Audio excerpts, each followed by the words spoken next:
Bloomberg Audio Studios. Podcasts, radio, news.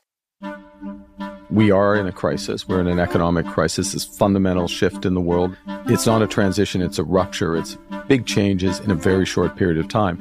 And I know from all my experience that in those situations, you have to act big, you have to act bold.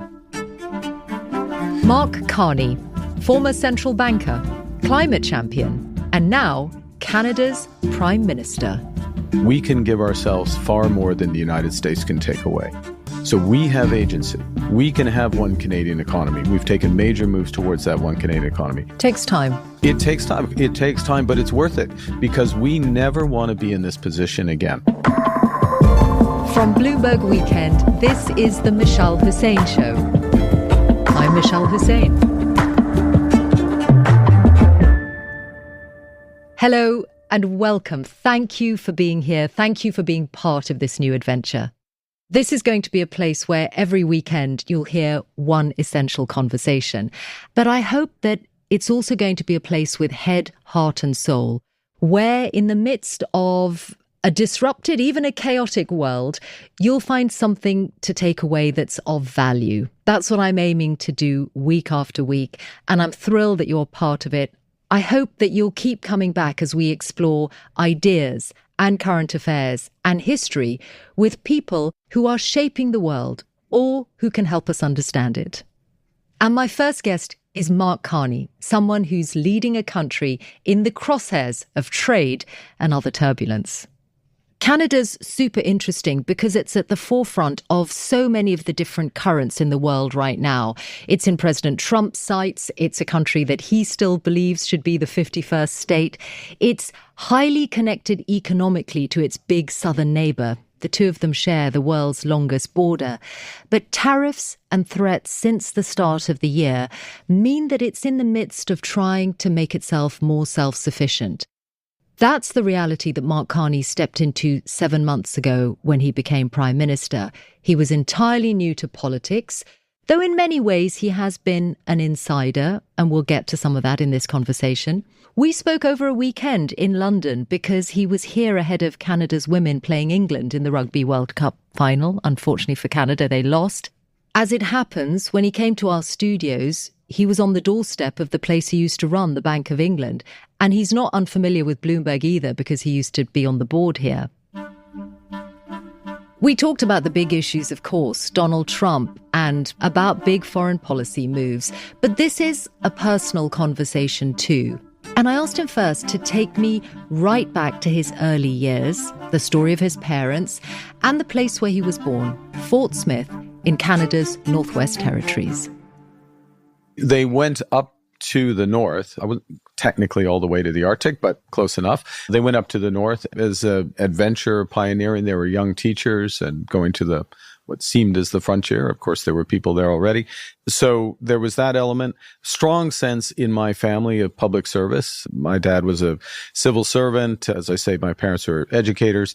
A sense of that is the higher calling. So I've always had that element, even though I've had a private sector career.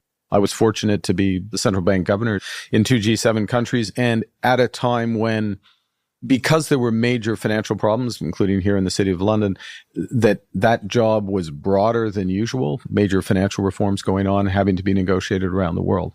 So in that regard, I've been thinking about what next in public service. Yes.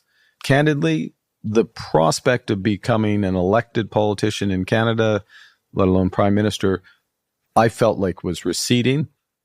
And then over the course of the year and the run up to when I stood for election, I became more and more concerned, as some others did, about the potential direction of our country and felt that given my background, I would have a chance to help change it. What do you miss about your old life? I imagine your family probably miss your old life? Yes, I'm sure they do. What do I miss about it? I miss having any privacy, basically. I was thinking about something you said in 2020 about how it is easier to be a central banker in a democracy than a politician. But it feels like that's not even the half of it, right? You have become Prime Minister at a time when global trade is disrupted as never before. Global alliances are under pressure as never before. How has it been? I stand by my earlier statement that it is easier to be a central banker. Part of the reason I am in this position is because of what you just described. It's part of the reason why I put myself forward. It's possibly one of the reasons why I was elected. In some respects, I'm going to say an odd thing. In some respects, it's easier when the problems are very clearly out in front of everybody. I think all Canadians understand that our relationship with the United States has changed fundamentally, that the world is a more dangerous and divided place. And then the question becomes, what do we do about it? And sometimes it just on reflection, if you look back when times were good, quote unquote, but problems were building up, that's when it's more difficult to take the big decisions that are necessary. Whereas here you know the score. Here you know that we have to act. It's important to be as open and as possible with people in terms of the assessment of the scale of what needs to be done, and then to be decisive. Did you get elected because of President Trump, really? I got elected. Well, you'd have to ask the voters of Canada. I think. Well, you stood because of President Trump, didn't you? You made the choice just before, you announced it just before the inauguration. I did not stand because of President Trump. No, I stood because I believe that the person who was likely to become Prime Minister, certainly in all the polling, was not the right person for Canada, that would have been a divisive government in that case and would have taken our country back as opposed to forward. It turned out to be the case that very quickly, once I was in the leadership campaign, before I became leader of the Liberal Party and then before the general election campaign, it turned out that President Trump's actions and the trade war, as it's known, really intensified. And then I became more relevant. So certainly, yes, it helped that people made a judgment that I was best placed to deal with it. So you went into it with your eyes open, but what has surprised you in these 6 to 7 months? What has surprised me the most? I guess a couple of things. One is how relentless it is. So I took a decision in early January to stand for the leadership. And from that point on, it has been nonstop, as close to 24/7 as possible. I conceptually knew that. I'd had high pressure jobs before, but it's that much more so. So that's the first thing. I think that the importance of and the fluidity of international relations. I knew international relations are important, but the fluidity of those relations and the importance of those relationships, those personal relationships with world leaders, some of which I had in advance, but others I've had to develop, that has surprised me the degree to which that is important. I do want to explore how much harder your task is as Prime Minister in some of your domestic priorities and certainly your foreign policy priorities, because the United States is not the partner that it has been before and because its priorities have shifted. Of course, you've got specific bilateral issues with the United States, primarily over trade, and the Canadian economy has been hit hard by what President has done, particularly on steel and the auto sector and aluminium. What is your strategy for when the US, Mexico, Canada trade deal is reviewed next summer? Are you hoping the US economy by that stage is in a position where President Trump takes a different view on tariffs? That we want the best for the US economy, just as we want, well, slightly stronger, we want the best for the Canadian economy. So no, our strategy is not to expect some weakness in the US economy that is going to change US negotiating position. Part of our strategy has been to pursue the best deal for Canada. We have the best trade deal at the moment. 85% of our trade with the United States is tariff-free. We have the lowest average tariff of any country with the U.S. It's 5.5%. So we're in a good position now with two important caveats. One is your question, what's going to happen with the renegotiation of what they call USMCA? And secondly, some key sectors, steel, autos, aluminium, forest products being the main ones. We'll make it increasingly clear that in certain sectors, particularly, the integration of the Canadian and U.S. and Mexican economies is essential to U.S. competitiveness. So in steel, in autos, as two examples, that the linkages are so tight. They're so tight such that the U.S. content in Canadian finished automobiles is higher than the average U.S. content in American automobiles. So we make America stronger in these sectors. And our strategy is to make sure that that is as well understood as possible. Okay, so the prosperity of both countries is at stake. Your language, though, has changed on President Trump since you came to office. Do you remember when you talked about him as a bully that needed to be stood up to? In February, when you were campaigning, we're going to stand up to a bully, we're not going to back down. And yet now you're much more likely to talk in more conciliatory terms. I mean, obviously one is campaigning and one is governing, but perhaps people who wanted you to do the standing up to the bully might feel that you haven't done that as much as you suggested when you were campaigning. Well, let's be clear the actual situation. We're one of two countries effectively that put retaliatory tariffs on the United States. Two countries in the world. We put them on, we kept them on up to a point where they ceased to be effective. We got to a point when we took our retaliatory tariffs off, we had 85% of our trade tariff-free. When we put them on, given the steps that President Trump had taken, it was a third of our trade was tariff-free. So, strikes me that that's pretty effective. Yeah, but number he has one. shown his power, hasn't he, over you? Like, for example, your digital services tax. You announced it. He hated it. You had to back down on that. The digital service tax was announced multiple years before it was coming into effect. Look, the United States. And it couldn't, because President Trump wasn't having it. Well, we made a decision in the context. And what happened after we took that digital service tax off? Within weeks, the president confirmed in writing, formally confirmed in an executive order, that tariff-free status for the vast majority of our trade. So there was something broader at stake on trade. I get that, but I just wonder how you reconcile yourself to that, because it is different from the tone you struck before. My responsibility is to get the best possible deal for Canada. We have the best deal in the world at this point. Now, that next issue is, where is the USMCA negotiation going to land? The trade agreement. Yeah, the trade agreement, broader trade agreement going to land. And that's being prepared for that and working with the US on that. But let's be absolutely clear. The United States does have tremendous leverage in the near term over Canada, over the European Union, over the United Kingdom, because our economies became linked on the basis of certain assumptions. Those assumptions have now changed. And so part of this is stabilizing that relationship. It's the U.S. right to have different priorities. We respect that they've made that choice. We look to stabilize the trading relationship. Okay, what are the new terms under the new objectives of the United States that are in the best interest of Canada? And then the big thing that we do, and a big part of, I think, why I was elected, was what else are we going to do? And one of the core points that we've made from the start is that we can give ourselves far more than the United States can take away. So we have agency. We can have one Canadian economy. We've taken major moves towards that one Canadian economy. Yeah. Takes time. It takes time. It takes time, but it's worth it, because we never want to be in this position again. We never want to be in this position again. And so that's building at home, and it's diversifying it abroad. We're having this interview in London. Part of the reason I'm in London is depening our trade relationship with the UK markets, and with Europe. Exactly. Yeah, because 75% of your trade is with the United States. And that now has problems. I want to ask you. That will change. Okay. Have you learned anything from President Trump? Have I learned? I've learned lots of things from President Trump. You always learn things from people. I've learned that the value, I don't fully subscribe to this, but I see the effectiveness.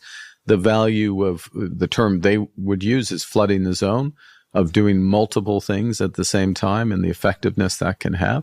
I think that he has a very effective way in his own almost unique manner of framing issues and of dominating the agenda, if I can put that way as well. I even wondered about the way that when you cancelled the carbon tax, you signed it on camera with a flourish. It was like executive order style. Have you learned an element of performance, like you have to be seen to be doing the job in a certain way? Because it didn't feel very Canadian to do that, the signing on camera with a flourish. It's interesting. I wouldn't have ascribed it to him per se. I just think that in a time when there is a lot of pressure, people are under a lot of pressure, there's a lot of uncertainty, the value of being very clear. So I'll take the example you used.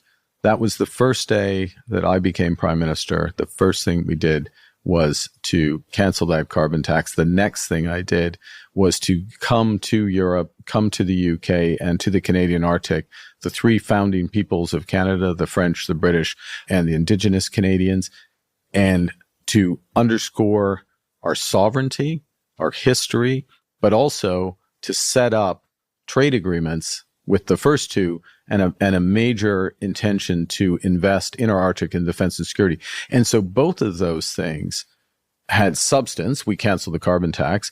Those trips had substance because they were setting up trade agreements and security, but they also had, yes, symbolism, history, sovereignty, action. And when you're in a crisis, particularly, this case, a trade crisis, an economic crisis, a crisis of sovereignty, given some of the points that President Trump is saying about the 51st state, when you're in a crisis, you need to not just act decisively, but be seen to act decisively. And that's what we were doing.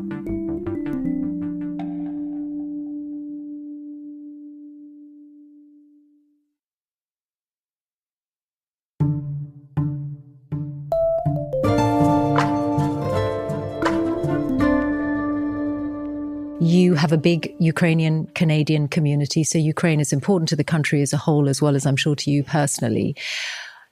President Trump is now talking about Ukraine winning, but when he does so, he emphasizes that Ukraine, he thinks, is going to do that with Europe's help. To what extent can Ukraine win without the US being fully front and center and offering the security backstops for the future? Okay, so there's a lot in that question, and I think it's important to distinguish the components. Ukraine, with Europe's help, with Canada's help, and Canada is the largest per capita contributor to Ukraine. In dollar terms, we're contributing militarily and on a humanitarian basis as well. And we've been there from the start, and the start was 2014. The start was not 3 years ago. The start was 2014 with the illegal invasion and annexation of Crimea, attempted annexation, I guess. The U.S.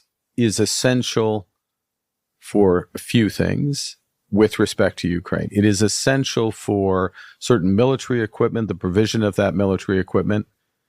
We are happy to, or we understand the need to buy that equipment on behalf of Ukraine or to help Ukraine finance that equipment in many cases. So it doesn't have to be directly supplied by the United States. Obviously, it would be easier if the U.S. were doing more direct provision, but that's not an insuperable issue. What is essential is this other part of your question is when there is an end of hostilities, some form of ceasefire, peace, frozen conflict, however it ends up being, the first line of defense will be the Ukrainian army reinforced. The coalition of the willing, of which Canada is a member, UK, others, France, will provide important security guarantees. But the ultimate backstop does need to have some form of backstop, in our judgment and judgment of many others, of the United States. So the United States there's been no commitment to that. Has been, which is why I asked you, how far can Ukraine get? There has been, well, there's winning, there's winning, we can debate how that's defined, but winning militarily on the battlefield, getting to a position where there is a peace accord, a ceasefire, a frozen conflict, some understanding. They can get to that position with the support of Europe, the support of Canada, the support of Australia, the support of a few others, and with the U.S. more in a secondary role. Having a durable peace, a durable end of hostility will require U.S. It will require. The form that could take is under active discussion. At the military level, at the national security level, we are part of those discussions. It is right that nothing has been concretely agreed and spelled out, but I would say the level of engagement is encouraging. With the US? With the US, So yes. You're hoping you get there. The problem is that right now it does seem that Russia is emboldened. Drones in NATO airspace, jets in NATO airspace, as happened over Estonia. I would rephrase. Russia's under pressure. Russia's under pressure. They're trying what they can to shift, but they're under economic pressure. Their military situation, they were making some progress over the course of the summer. That progress has stopped. Some of it's begun to be reversed. But it's somewhat. unnerving for a country like Estonia to have Russian jets in its airspace. It's under Canada has frontline troops in Latvia. All right, but here's a very concrete thing. If that happens again, do you support the idea of a NATO country shooting down that Russian jet? All options are on the table without question. There are ongoing consultations within NATO. NATO countries defend themselves, and certainly we will do what's necessary in order to protect those countries. Are you warning Russia that it is possible that a NATO country would shoot down one of their planes. If I may, so that, for example, the Polish government has made those warnings directly in public. There is a precedent because Turkey did it to a Russian plane 10 years ago. Yeah. Is that the kind of message that you think it might take at a moment like this to show Russia that NATO is serious? Because President Trump isn't really showing Russia that America is serious about Ukraine. I think President Trump has been very important in this process. He has given peace a chance, so to speak, with Russia. He has been at lines of communication with Vladimir Putin, with his special envoy, Steve Witkoff. There's been direct conversations. There's been opportunities for Putin to take off-ramps. Putin has not taken any of those off-ramps. The president speaks for himself, but I think his patience is being exhausted. His line is hardening.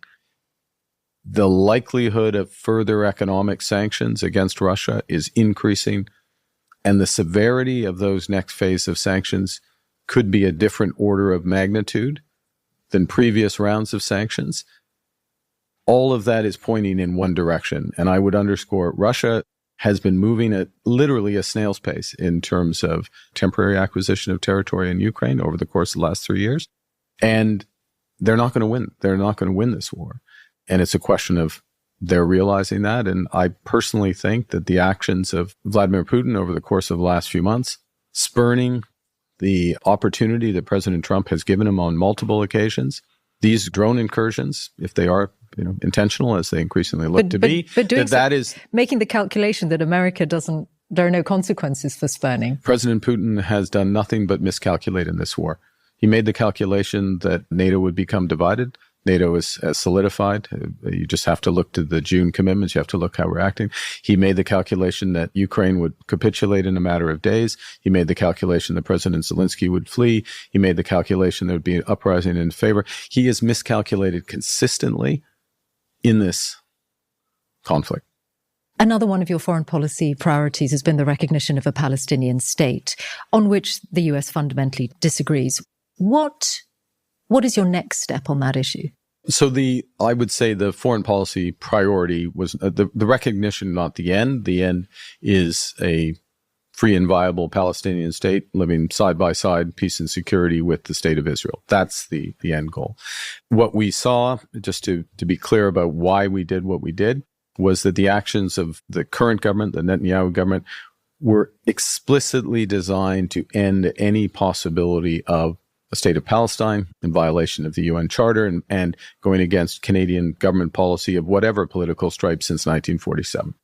We did this because the prospect was receding, as opposed to viewing it as any sort of panacea, game changer, fundamentally, immediately leading to the outcome that we and others want, most others want. Yes, the U.S. disagrees with the decision that we took, that Spain took, that France took, the United Kingdom took, 150 other countries in the UN have taken, but our common objective is the same. So for the end goal, the actual establishment of a Palestinian state living side by side with a secure Israel, to get that, you're going to have to keep up the pressure on the Israeli government. Justin Trudeau said that Canada would honor the International Criminal Court arrest warrants, i.e., Benjamin Netanyahu would be arrested if he came to Canada. Does that stand under your leadership? Yes. You'd be prepared to do that? Yes. Are we also in a climate crisis? We are in a climate crisis, yeah. The last time we spoke was at the Glasgow Climate Conference. Grab your headphones, because I want to play you something that you said around that time when you were the UN Special Envoy for Climate Action and Finance. Here's what you said. Human frailties create a tragedy of the horizon. That means the catastrophic impacts of climate change will fall largely on future generations. The current generation, with our horizons fixated on the current news, business, and political cycles, has few direct incentives to solve the issue, even though the sooner we act, the less costly it will be. You are really well known for these words, this phrase, the tragedy of the horizon. It's all about how you need to think long-term rather than in terms of a short-term horizon. And yet in office, you scrapped the consumer carbon tax. You paused the mandate that was pushing car makers to sell more and more electric vehicles. And there are now reports that you are about to drop the cap on emissions from the oil and gas sector. What happened to you? I'm the same me. I'm focused on the same issues. And the question is, how do you make progress towards those issues? And particularly, how do you make progress in a way that is most effective? How do you make progress most effectively? So I'll break those issues down. The consumer carbon tax was at best going to be responsible for high single-digit proportion of emissions reductions over the course of the next 25 years. So it was something, but it was far from the most important measure that was in place. It was extremely politically divisive, and it would have contributed to a government in place that would have canceled all climate policies in effect. First point. That's the design of that aspect of the carbon tax relative to. Yeah, it wasn't perfect. It wasn't perfect, but it had. So the question is, how do you use scarce government capital, government dollars, taxpayers' dollars, and political capital in order to have the maximum effect? And so the maximum effect. So let me go more directly to what we are doing. So one of the biggest, 20% of the emissions in Canada, thereabouts, comes from the building sector, from houses and commercial buildings. We've done very little in terms of reducing those emissions. We are now embarking on one of the biggest home building measures in our history, which is more than 20% lower embedded carbon in the production of these homes, more than 20% lower carbon footprint in the running of these homes. So that in itself it's a housing strategy, it's an economic strategy, but it's a climate strategy at the same time. And yet, reading your book, which is all about values rather than market value, and reading the way that you emphasize that these are urgent issues, that everything you do ought to take you further towards the common good, which is keeping global temperatures as close to 1.5 degrees as you can. You're the only G7 leader who has been a UN envoy on climate action. That's And the true. world is crying out for leadership on this, right? President Trump is calling climate change a hoax. Are you in danger of squandering your reputation as a global climate champion because some of your actions are against that ultimate goal? A few things in what you said. First, it's not about my role as Prime Minister is not about my reputation. My role as Prime Minister is about what's in the best interest of Canada. Canadians care about the world. They care about climate action. They care about their fellow citizens. They care about all of those things. Those values of sustainability and solidarity, fairness are fundamental to Canadians. What we need to do is to be as effective as possible in terms of addressing climate change while growing our economy. So what are you going to do about emissions from the oil and gas sector? Well, there is a cap that's supposed to come in. Is it true that you're considering dropping it? What we're focused on, look, you can say there's a cap, but saying a cap doesn't make it happen. What makes the emissions go down in the oil and gas sector, as long as Canada and America are using oil and gas, and we are, our economies are wired for that, as is the rest of the world. What makes those emissions go down will be carbon capture and storage, particularly in other efficiencies. So you are dropping it then? That's what it sounds like. What we're dropping emissions from the oil and gas sector. Dropping the cap. Dropping emissions, Mishal, from the oil and gas sector. This is the point. This is about results. The climate cares about results. It doesn't care about a policy that is an outcome is not a policy. A desired outcome is not a policy. So I'm getting the strong signals that particular policy to have a cap on emissions from the oil and gas sector is not going to happen. An outcome is not a policy. What makes a difference to the climate is whether or not emissions come down. What's required for the Canadian oil sands, in this case, what we're talking about, is carbon capture and storage. We signaled our first major nation-building project is something called the Pathways, which will get those emissions down. Second thing related to this, and this is crucial from a climate perspective, is so-called fugitive methane flaring, which is, depending on your horizon, and the horizon that we're all in the next few decades in terms of climate warming, is up to 70 times bigger contributor to climate change than CO2 emissions. And so we have an opportunity.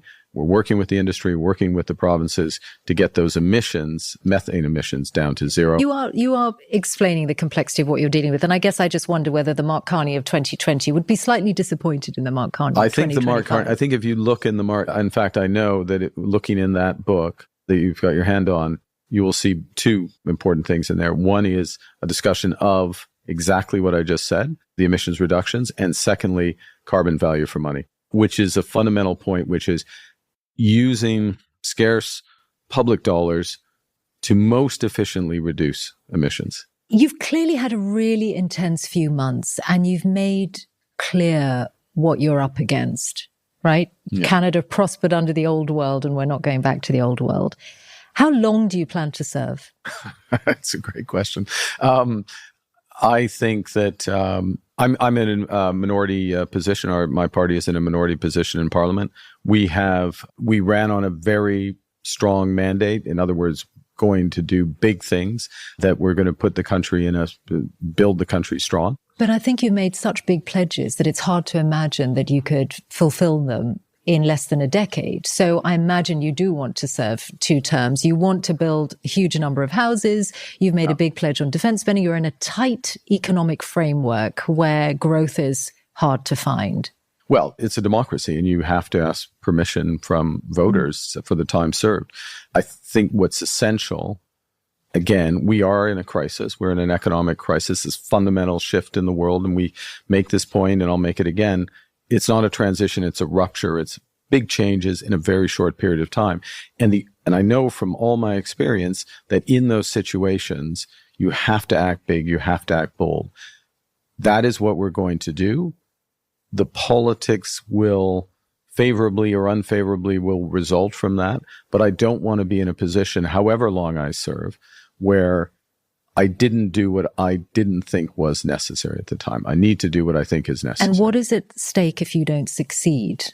We're in an age of rising populism in many countries. In Canada, the old acceptance of immigration has changed a lot, and anti-immigrant sentiment is rising. Do you fear the spectre of populism? Because you've said populists don't know how to run economies. That's true. They know how to talk about it, but they know how to run economies down. I think I'll answer the question this way. We're doing big things. We're building the economy. What's important is how we're building as well. We're building, for example, with Indigenous Canadians. In these major projects, there'll always be Indigenous participation in the ownership. We are building in an inclusive way with unions. We're creating hundreds of thousands of high-paying, skilled careers. So when I announced our first batch of nation-building projects, we had the heads of all the major unions were there with me representing the millions of workers that are part of those unions. We are building sustainably. So when our energy projects, a huge swath of clean energy projects, anything in other sectors is top quartile or top decile in terms of the lowest carbon emissions. But are you optimistic about all of this? Because everything that you're signaling these are very hard roads to go down where there are a lot of high expectations, and arguably your chances of delivering certainly in the next 5 years are probably relatively low. So where do you find the optimism? Well, I think that, I know that Canadians recognize the scale of the challenge. They want the government to act. They feel fundamentally that we need to take care of ourselves. That's building for ourselves, and it's diversifying around the world. And they're fundamentally supportive of that. Yes, we have to deliver. Canadians are not unrealistic people. They know it won't change overnight, but they need to see us doing everything we can to make sure that it changes for the medium term. Can we bring it back to you to close? Because this is the Bloomberg weekend interview. And as it happens, we're talking on a weekend. You've come into the office to record this on a Saturday. What are prime ministerial weekends like for you these days? Well, I took off my tie, so that's a big, big step. They are pretty indistinguishable from prime ministerial weeks. There is no weekend. Is that what you mean? In effect, there is no weekend, with the sole exception of on a weekend you can find one evening where just with the family, you might be able to go Canada in the winter, cross-country skiing or something, or for a run. There is some element of that, but it's pretty limited. And that's fine. That's exactly what I would have expected in terms of the scale of the task. And weekend, I don't know if it's a chance to catch up, but it's on work, but it's a chance to plan a bit ahead. Yeah. And the space to think, well, how do you find that? Because I find the papers, the staff, the people demanding decisions all the time. Yes, but part of the job is to create space to think and to, after all, the job is to be a leader. And to be a leader, you need to know where you're going, and knowing where you're going means you need a strategy. And that strategy may need to adapt. I mean, the world is changing very rapidly. So if I don't carve out some time on a weekend, for example, to think about strategy, then I'm not doing my job. It's very easy. Your question's very on point, because it's very easy to be consumed by the here and now. And there are so many calls on your time. Everybody wants some of your time for valid reasons, that you have to resist some of that to preserve some to chart the course. Mark Carney, Prime Minister, thank you. Thank you, Mishal. And that's the Mishal Husain Show this week. To make sure you never miss an episode, please subscribe wherever you get your podcasts. And if you want to leave us a comment while you're there, I hear that's a good thing. If you'd like to see my conversation with Mark Carney, you'll find the video online. And at bloomberg.com/weekend, you'll find the written version of this interview with an illustration of the guest and my notes, why I asked what I did, and the context around it. The Mishal Husain Show is produced by Jessica Beck and Chris Martlew. Guest booking by Dave Warren. Social media by Alex Morgan. Our sound engineer is Blake Maples. Our video editor is Evando Thompson. Our executive producer is Louisa Lewis. Brendan Francis Newnham is editorial director of audio and special projects for Bloomberg Weekend. Catherine Bell is the executive editor of Weekend. Our music is composed by Bart Warshaw. And we'd also like to thank Ilana Susnow, Victoria Wakely, Adam Blenford, Summer Sadi, and Sage Bauman. And thank you for listening. Do come back next weekend.